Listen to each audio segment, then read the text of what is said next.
দামেও কম, খেতেও অসাধারণ তেলাপিয়া মাছের ফ্রাই নিয়ে চলে আসলাম। সবাইকে জানাচ্ছি স্বাগতম। আসসালামু আলাইকুম। এখানে আমি 2টি তেলাপিয়া মাছ ফ্রাই করে নিব। আসলে যদি আমার ভিডিওগুলি ভালো লেগে থাকে সবাই লাইক, কমেন্ট এবং সাবস্ক্রাইব করে পাশে থাকবেন। সবসময় কামনা করি সবাই সুস্থ থাকবেন, ভালো থাকবেন। এখানে আমি 2টি তেলাপিয়া মাছ কেটে ভালো করে ধুয়ে পরিষ্কার করে নিয়েছি। একটি ছুরি দিয়ে 2 পাশে কেটে নিব।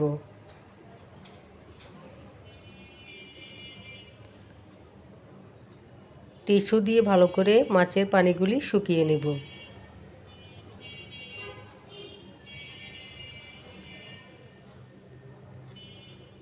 প্রথমে 2 পিস লেবুর রস দিয়ে দিব।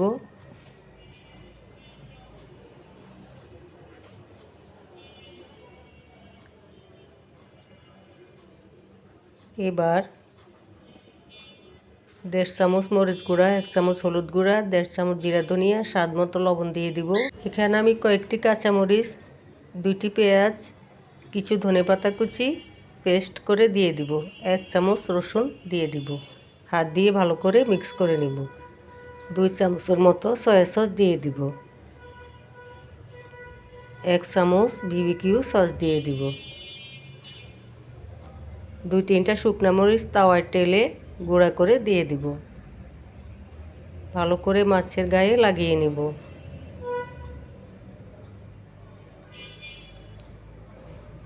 1 টেবিল চামচ আটা সাথে দিয়ে দিব।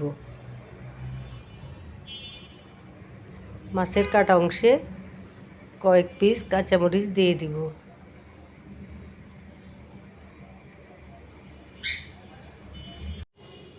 অল্প পরিমাণ তেল দিয়ে আবারও মাছগুলি মেখে নেব। 1 কোয়া করে রসুন মাছের পেটে দিয়ে দিব। অল্প কিছু লেবু কুচি দিয়ে দিব যেন ফ্লেভার সুন্দর আসে। ঢাকনা দিয়ে 20 মিনিট ম্যারিনেট করতে রেখে দিব। চুলায় একটি ফ্রাই প্যান বসিয়ে দিব। পরিমাণ মতো তেল দিয়ে দিব। তেল গরম হলে মাছগুলি দিয়ে দিব।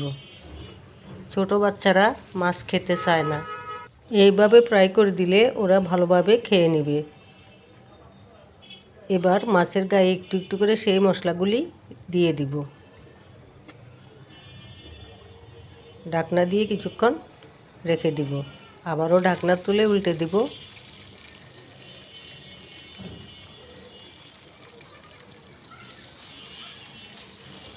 আবারও মশলাগুলি উপরে দিয়ে দিব।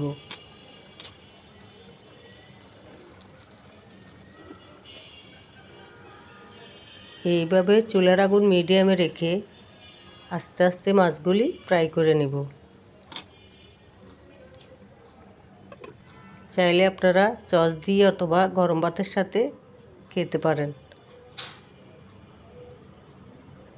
কি সুন্দর গন্ধ বের হয়েছে, আপনাদেরকে বলে বোঝাতে পারবো না।